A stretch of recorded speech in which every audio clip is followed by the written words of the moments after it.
I'm Chris Westfall. I'm the Director of Maintenance here at North Star Technologies in Bridgeport, West Virginia.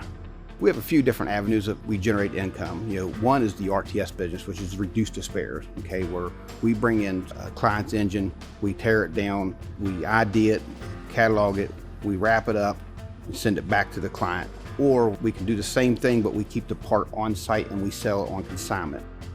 The used part industry in the aviation is huge right now.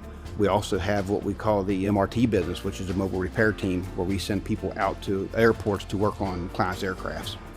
Right now, what the country's seeing, not just here locally, but the whole country and the whole world seeing is it's hard to get a hold of, hard to get parts. And a lot of the aircrafts in the industry right now, they can't afford to set weeks and months and sometimes even years waiting on a specific part. So we can take these parts, we can recertify them, we can inspect them, and put them back into service. We're not having to draw minerals out of the ground to make the raw materials to build these parts. We're able to use parts that's currently available to us just by getting them and overhauling them and getting them back to the customer, therefore getting the aircraft back up and running.